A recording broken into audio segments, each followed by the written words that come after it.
আসসালামু আলাইকুম সুপ্রিয় শিক্ষার্থীবৃন্দ। আমি নাজনীন সুলতানা, প্রভাষক, অর্থনীতি বিভাগ, হাজারদুয়ারি ডিগ্রি কলেজ। আজকে আমাদের হাজারদুয়ারি ডিগ্রি কলেজ কর্তৃক আয়োজিত অনলাইন শ্রেণী কার্যক্রমে আমি আমাদের একাদশ শ্রেণীর মানবিক বিভাগের ছাত্রছাত্রীদেরকে স্বাগত জানাচ্ছি। আজকে আমরা অর্থনীতি প্রথম পত্রের তৃতীয় যে অধ্যায়টি আছে সেটি নিয়ে একটি অনলাইন শ্রেণী কার্যক্রম পরিচালনা করব। ইতিমধ্যেই আমরা আমাদের অনলাইন শ্রেণী কার্যক্রমে অর্থনীতি প্রথম পত্রের তৃতীয় অধ্যায়ের উপর একটা ক্লাস নিয়েছিলাম। তারই ধারাবাহিকতায় আমি আজকেও অর্থনীতি প্রথম পত্রের তৃতীয় যে অধ্যায়টি রয়েছে সেটির দ্বিতীয় টপিকটি নিয়ে আলোচনা করব। আমরা জানি আমাদের অর্থনীতির প্রথম পত্রের তৃতীয় যে অধ্যায়টি রয়েছে সেটি হচ্ছে উৎপাদন, ব্যয় ও আয়। আমি গত ক্লাসে উৎপাদনের যে অংশটি সেটি নিয়ে আলোচনা করেছিলাম। সেখানে জাস্ট আমি উৎপাদন যে বিধি রয়েছে সেটি আলোচনা করিনি, এর আগ পর্যন্ত আমি আলোচনা করেছিলাম। আমি আজকে উৎপাদন যে বিধি সেই উৎপাদন বিধি নিয়ে আমার আলোচনা শুরু করছি। আমরা জানি উৎপাদনের ক্ষেত্রে উৎপাদন বিধি খুবই গুরুত্বপূর্ণ বিষয়, যেটিকে ল অফ রিটার্নস বলা হয়ে থাকে। সাধারণত উপাদান বৃদ্ধি এবং উৎপাদনের যে পরিবর্তন তাকেই উৎপাদন বিধি বলে থাকে। এই উৎপাদন বিধি দু ধরনের হয়ে থাকে, একটা হচ্ছে স্বল্পকালীন উৎপাদন বিধি, একটি হচ্ছে দীর্ঘকালীন উৎপাদন বিধি। স্বল্পকালীন উৎপাদন বিধি তিন ধরনের হয়, যেমন ক্রমহ্রাসমান প্রান্তিক উৎপাদন বিধি, ক্রমবর্ধমান প্রান্তিক উৎপাদন বিধি এবং স্থির বা আনুপাতিক প্রান্তিক উৎপাদন বিধি। আবার দীর্ঘকালীন যে উৎপাদন বিধি রয়েছে সেটিও কিন্তু তিন ভাগে বিভক্ত। এই দীর্ঘকালীন উৎপাদন বিধির মধ্যে রয়েছে ক্রমহ্রাসমান মাত্রাগত উৎপাদন বিধি, ক্রমবর্ধমান মাত্রাগত উৎপাদন বিধি এবং স্থির বা আনুপাতিক মাত্রাগত উৎপাদন বিধি। আমি এখন এই তিনটি বিধির যে মূল বক্তব্য সেটি তোমাদেরকে একটু বলে আমাদের আজকের নেক্সট যে টপিক, মূল আলোচনার বিষয়, সে উৎপাদন ব্যয় নিয়ে আলোচনা করব। সুপ্রিয় শিক্ষার্থীরা, ক্রমহ্রাসমান প্রান্তিক উৎপাদন বিধি এটি নিয়ে আমি প্রথমে আলোচনা করছি। আমরা জানি উপাদানের নিয়োগের পরিবর্তন করলে বা উপাদানের যে বৃদ্ধি ঘটে, উপাদানের বৃদ্ধি যে হারে হয়, উৎপাদন যদি তার চেয়ে কম হারে বাড়ে তাহলে সেটি হচ্ছে ক্রমহ্রাসমান প্রান্তিক উৎপাদন বিধি। এটা ক্রমহ্রাসমান প্রান্তিক উৎপাদন বিধি। আর উপাদান যে হারে বাড়ে, উৎপাদনের পরিমাণ যদি তার চেয়ে দ্বিগুণ হারে বাড়ে সেটি হচ্ছে ক্রমবর্ধমান প্রান্তিক উৎপাদন বিধি। আবার উপাদান যে অনুপাতে বাড়ে, উৎপাদন যদি ঠিক একই অনুপাতে বাড়ে তাহলে সেটিকে বলা হয় স্থির বা সমানুপাতিক উৎপাদন বিধি। সুপ্রিয় শিক্ষার্থীরা, আশা করি তোমরা উৎপাদন বিধিটিকে আরও বিস্তারিতভাবে আলোচনা করবে এবং বিস্তারিতভাবে তোমরা পড়বে এবং বই থেকে বিস্তারিতভাবে এই দীর্ঘকালীন ও স্বল্পকালীন উৎপাদন বিধি সম্পর্কে পড়লে তোমরা নিজেদের মধ্যে আরও ভালোভাবে উৎপাদন বিধি ধারণাটিকে ধারণ করতে পারবে। আমি এখন আমার আজকের যে আলোচ্য বিষয়, অর্থাৎ আমি যেটি আজকে আলোচনা করব সেটি হচ্ছে উৎপাদন ব্যয় বা উৎপাদন খরচ, যেটিকে বলা হয় প্রোডাকশন কস্ট। সেই প্রোডাকশন কস্ট নিয়ে আলোচনা করব। উৎপাদনকারী দ্রব্য উৎপাদন করার ক্ষেত্রে যে খরচ করে থাকেন, এই উৎপাদন খরচ বা প্রোডাকশন কস্ট কি আমি সেটি বলছি। উৎপাদনকারী উৎপাদনের জন্য যে খরচ করে থাকেন সেটি হচ্ছে উৎপাদন খরচ। হিসাবের দিক থেকে এই উৎপাদন খরচ হচ্ছে তিন ধরনের। হিসাবের দিক থেকে উৎপাদন খরচকে তিন ভাগে ভাগ করা যায়। একটা হচ্ছে মোট ব্যয় বা টোটাল কস্ট, যেটিকে টিসি দ্বারা চিহ্নিত করা হয়।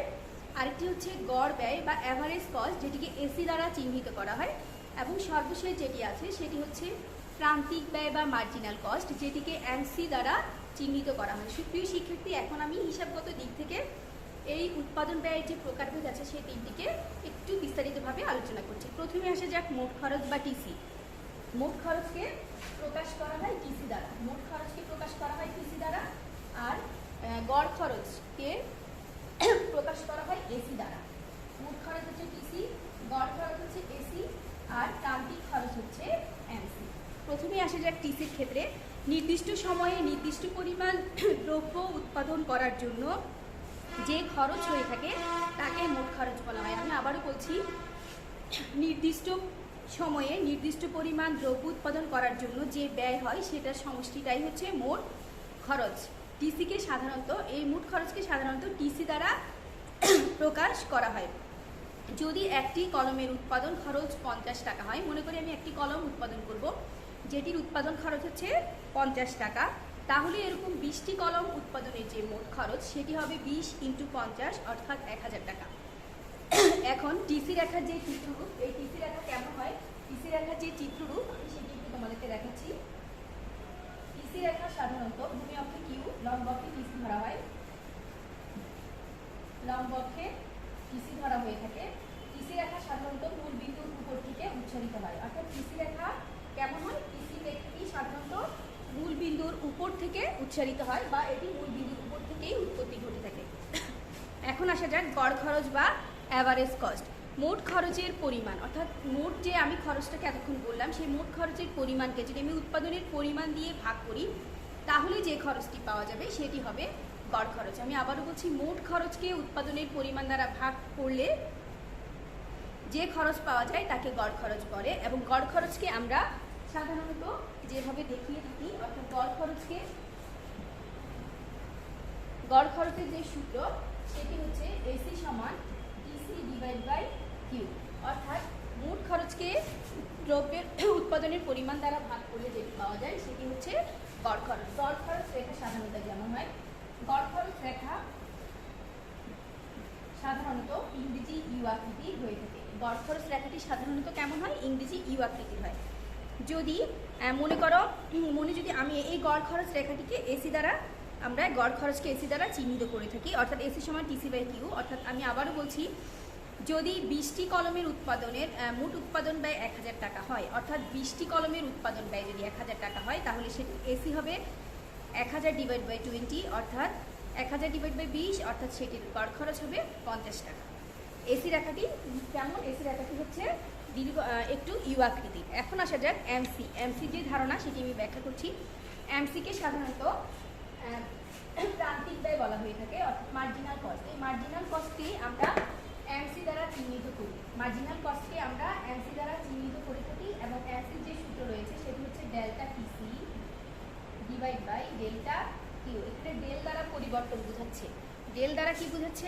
পরিবর্তন বোঝাচ্ছে। অতিরিক্ত 1 একক উৎপাদন করতে গেলে অতিরিক্ত যে খরচ হয় তাকে প্রান্তিক খরচ বলে। অর্থাৎ উৎপাদনের পরিবর্তনের ফলে মোট উৎপাদন ব্যয়ের যে পরিবর্তন ঘটে সেটি হচ্ছে প্রান্তিক খরচ বা এমসি।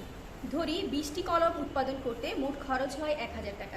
যদি 20টি কলম উৎপাদন করতে মোট খরচ হয় 1000 টাকা, তাহলে 21টি কলম উৎপাদন করতে যদি মোট খরচ হয় 2150 টাকা, এক্ষেত্রে এমসি হবে delta TC by delta Q equal to হবে 1050 বিয়োগ হচ্ছে, তাহলে এটাকে যদি আমি এভাবে বলি 2150 বিয়োগ যদি আমি 2100 ধরি, তাহলে এক্ষেত্রে 21 বিয়োগ যদি 20 হয় তাহলে হচ্ছে 50 ডিভাইড বাই 1, অর্থাৎ 50 টাকা। তাহলে এক্ষেত্রে কলমের এমসি বা মার্জিনাল কস্ট হচ্ছে কত? 50 টাকা। আমি আবার বলছি, যদি 20টি কলমের মোট খরচ হয় উৎপাদন করতে 1000 টাকা এবং যদি 20টি কলমের উৎপাদন করতে মোট খরচ হয়, ধরলাম আমি এখানে 2150 টাকা, আর 20টি কলমের উৎপাদন করতে 2100 টাকা খরচ হচ্ছে, এবং যদি 21টি উৎপাদন করতে হচ্ছে 2150 টাকা, তাহলে এক্ষেত্রে আমার কলম উৎপাদনের যে প্রান্তিক খরচ সেটি হচ্ছে 50 টাকা। এমসি রেখাটিও কিন্তু সাধারণত একটু উগ্র বা খারাপ প্রকৃতির হয়ে থাকে। এমসি রেখাটি সাধারণত এই ধরনের হয়ে থাকে। এখন সুপ্রিয় শিক্ষার্থী, আমরা আমাদের যে টিসি, এসি ও এমসি ধারণা আছে সেটিকে লক্ষ্য করলাম, সেটিকে আলোচনা করলাম। এই টিসি, এসি ও এমসি ছাড়াও আমাদের কিছু ব্যয় রয়েছে যেগুলো আমাদের জন্য সমানভাবে গুরুত্বপূর্ণ। যে ব্যয়গুলোর মধ্যে রয়েছে টোটাল ফিক্সড কস্ট বা মোট স্থির খরচ এবং মোট পরিবর্তনীয় ব্যয়। অর্থাৎ আরও দুই ধরনের ব্যয় লক্ষ্য করা যায়। ব্যয় আর দুই ধরনের রয়েছে।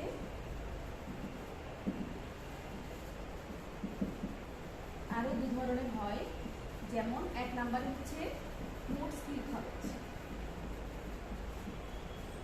মোট স্থির খরচ যেটাকে প্রকাশ করা হয় টিএফসি দ্বারা, এবং আরেকটি হচ্ছে মোট পরিবর্তনশীল খরচ। মোট পরিবর্তনশীল খরচ। এই মোট পরিবর্তনশীল খরচটি হচ্ছে টিভিসি। এক্ষেত্রে টিএফসি যে রেখাটি আছে, টিএফসি রেখাটি হবে ভূমি অক্ষের সমান্তরাল, অর্থাৎ টিএফসি রেখাটি হবে ভূমি অক্ষের সমান্তরাল। কারণ এখানে উৎপাদনের পরিবর্তনের ফলেও ব্যয়ের কিন্তু কোনো পরিবর্তন হয় না। আর টিভিসি যে রেখাটি আছে, টিভিসি রেখাটি আবার কি, এক্ষেত্রে উৎপাদনের পরিবর্তনের ফলে যে ব্যয়ের পরিবর্তন হয় সেটি হচ্ছে টিভিসি।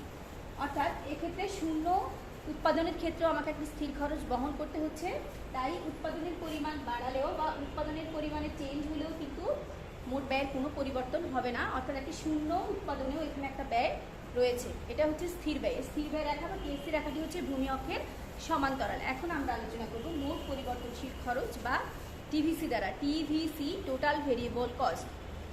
সুপ্রিয় শিক্ষার্থীরা, এই টিভিসি রেখাটি সাধারণত মূল বিন্দুর উপর থেকে উঠে থাকে, কারণ এক্ষেত্রে কি হয়, এক্ষেত্রে উৎপাদনের পরিমাণ বাড়লেও খরচ বাড়তে থাকে। তাহলে আমরা দেখলাম টিএসসি রেখাটি ভূমি অক্ষের সমান্তরাল, টিভিসি রেখাটি ঊর্ধ্বগামী এবং সেটি হচ্ছে মূল বিন্দুর উপর থেকে উৎসারিত, মূল বিন্দুর উপর থেকে উৎসারিত।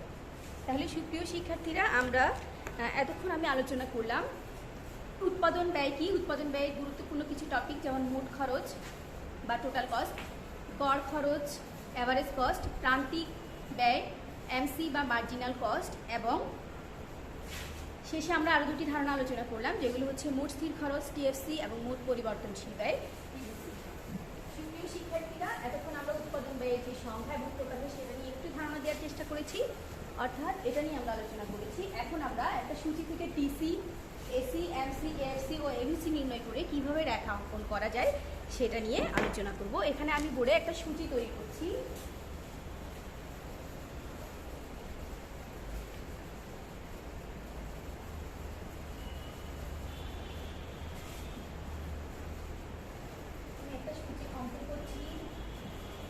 যেখানে প্রথম যে আছে সেখানে আছে দ্রব্যের একক, প্রথম সূচিটা সেটা হচ্ছে দ্রব্যের একক, যাকে কিউ দ্বারা প্রকাশ করা হয়। সেখানে 0, 1, 2, 3, 4। এরপরে আছে মোট স্থির ব্যয়, মোট স্থির ব্যয় যেটিকে বলা হয় টিএফসি, এই মোট স্থির ব্যয়।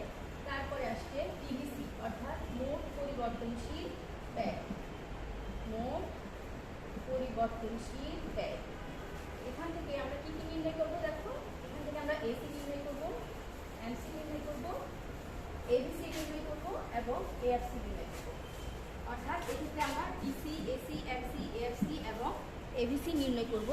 আমি প্রথমেই বলছি, প্রথমে আমি টিসি অঙ্কন করে দেখাচ্ছি, টিসি নির্ণয় করে দেখাচ্ছি। টিসি সমান হচ্ছে টিএফসি যোগ টিভিসি। তাহলে এখানে আমি মানগুলো লিখছি। আমার টিএসসি ঘরে সবগুলো মান কিন্তু 10, 1, 10, সবগুলো 10,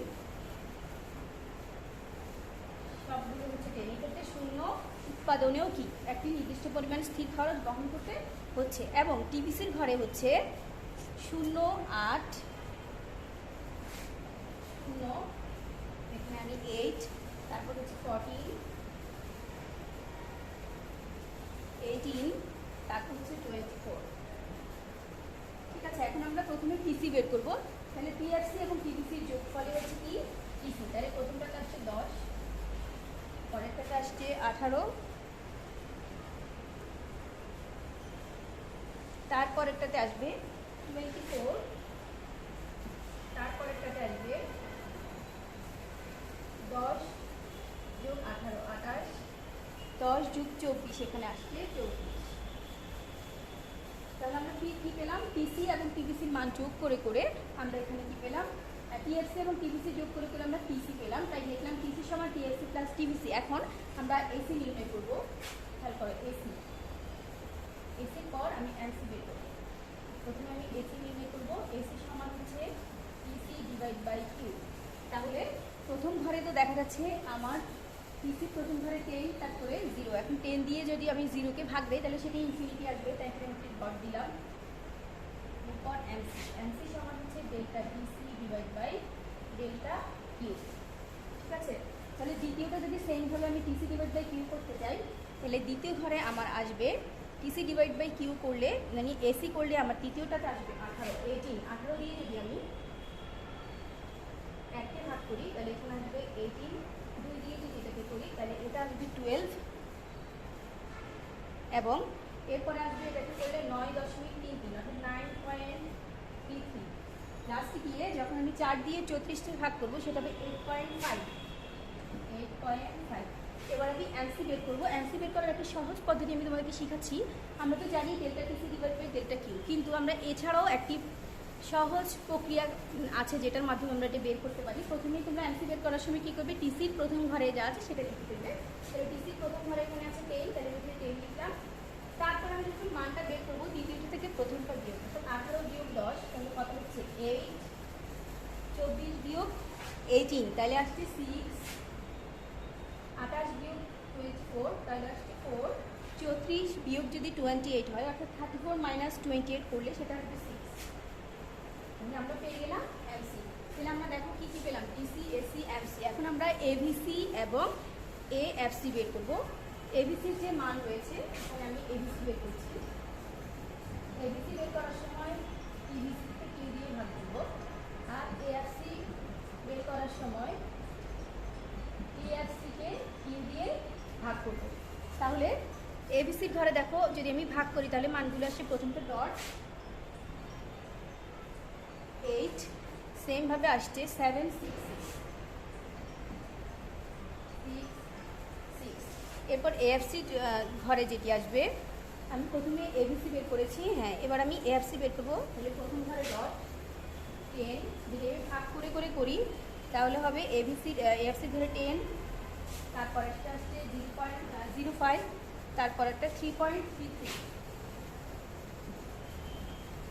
এখন লাস্ট ওয়ান আসছে 2.5। তাহলে সুপ্রিয় শিক্ষার্থীরা, আমরা প্রথমেই দেখলাম একটা আমি উদ্দীপক নিলাম, উদ্দীপকের দ্রব্যের একক দেওয়া ছিল এবং দেওয়া ছিল টিভিসি এবং টিএফসি। সেখান থেকে আমরা টিসি বের করলাম, এসি বের করলাম, এমসি বের করলাম, এএফসি বের করলাম এবং এফসি। সেই সূত্রগুলো এখানে আছে, আমি আবারও বলে দিচ্ছি। টিসি সমান টিএফসি প্লাস টিভিসি, অর্থাৎ টিসির যে সূত্র সেটি হচ্ছে কি টিভিসি প্লাস টিএফসি। এসি সমান TC divide by Q, MC হচ্ছে delta TC by delta Q, অথবা টিসির প্রথম ঘরে যে আমি নেবো এমসির প্রথম ঘরে যা আছে সেটি বসাবো। এরপর দ্বিতীয় থেকে প্রথমটি, তৃতীয় থেকে দ্বিতীয়টি, চতুর্থ থেকে তৃতীয়টি এবং পঞ্চম থেকে চতুর্থটি, এভাবে বিয়োগ করে করে আমি এমসির মান পেয়ে যাব। এরপরে আসছে এভিসি। এভিসির যে সূত্র সেটি হচ্ছে টিভিসি ডিভাইড বাই কিউ, অর্থাৎ টিভিসিকে আমি দ্রব্যের একক দিয়ে ভাগ করে এভিসি পাবো। সেমভাবে টিএফসি থেকে যখন আমি এএফসি নির্ণয় করবো, টিএফসিকে আমি কিউ দিয়ে ভাগ করে এএফসি পাবো। সুপ্রিয় শিক্ষার্থীরা, এখন আমি তোমাদেরকে এই যে মান নির্ণয়টা আমরা বুঝেছি, এই যে উৎপাদন, উৎপাদন ব্যয় ও আয়, এই তিনটা অংশের মধ্যে ব্যয় অংশটা কিন্তু গুরুত্বপূর্ণ, কারণ এখান থেকে বিভিন্ন সালে প্রশ্ন এসেছে। এখন আমি একটি চিত্র এঁকে তোমাদেরকে বুঝিয়ে দিব, আশা করি তোমরা বাসায় বাকি চিত্রগুলো আঁকবে এবং অন্যগুলো খুব সহজভাবে অনুশীলন করবে। তাহলে আমি যদি এখানে টিসি রেখাটা অঙ্কন করি, তাহলে এখানে ধরবো দ্রব্যের একক,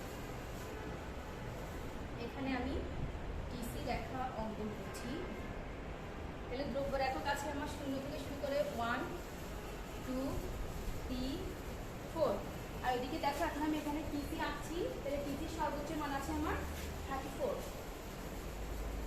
তাহলে এখানে আমি ধরলাম টিসি, তাহলে সর্বোচ্চ মান আছে আমার 34। তাহলে আমি যদি 4 করে ধরি, 4, 1, 2, 3, 5, 6, 7, 8, 12, 16, 20, 24, 28, আমার আরেকটা ঘর লাগছে 32, 36। তাহলে এটা হচ্ছে টিসি।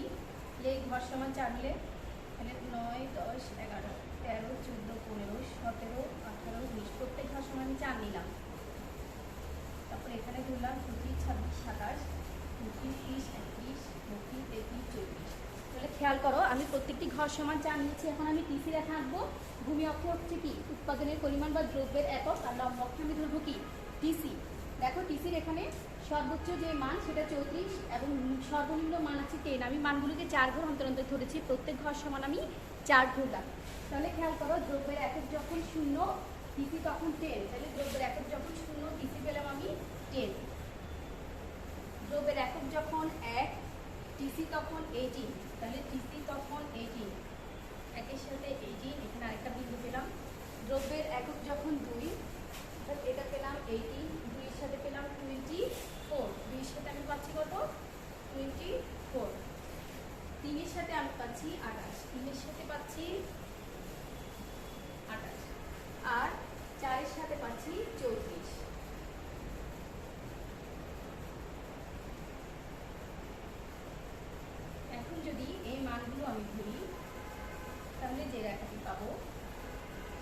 এই হচ্ছে টিসি এবং এই বিন্দুগুলি হচ্ছে A B C D E. এই বিন্দুগুলো যদি আমি যোগ করে দেই তাহলে সেটি হবে টিসি রেখা। তাহলে সুপ্রিয় শিক্ষার্থীরা, এভাবেই তোমরা বাসায় টিসি রেখাটাও অঙ্কন করবে। আশা করি তোমরা যদি আমাদের অনলাইন শ্রেণী কার্যক্রমগুলো ঠিকমতো অনুশীলন করো এবং বাসায়ও যদি নিজেরা ভালোভাবে নিজেদেরকে বইয়ের সাথে এবং আমাদের অনলাইন ক্লাসের সাথে সম্পৃক্ত রাখো, আশা করি তোমরা উৎপাদন ব্যয়ের যে অধ্যায়টি আছে সেটি খুব ভালোভাবে নিজেদের মধ্যে ধারণ করতে পারবে এবং পরীক্ষায়ও এর থেকে প্রশ্ন আসলে তোমরা আনসার করতে পারবে। তাহলে সুপ্রিয় শিক্ষার্থী, খুব শীঘ্রই আমি আমাদের অনলাইন শ্রেণী কার্যক্রমে আমার যে তৃতীয় ক্লাস সেটি নিয়ে তোমাদের সামনে উপস্থিত হব এবং সেখানে অর্থনীতি প্রথম পত্রের তৃতীয় অধ্যায়ে যে আরেকটি অংশ বাকি রয়েছে, অর্থাৎ উৎপাদন, ব্যয় ও আয়ের যে অংশটি আছে সেটি নিয়ে আলোচনা করব। তোমাদের সকলের সুস্বাস্থ্য ও দীর্ঘায়ু কামনা করে আজকের মতো আমাদের অনলাইন শ্রেণী কার্যক্রম এখানেই শেষ করছি। ধন্যবাদ সবাইকে। আল্লাহ হাফেজ।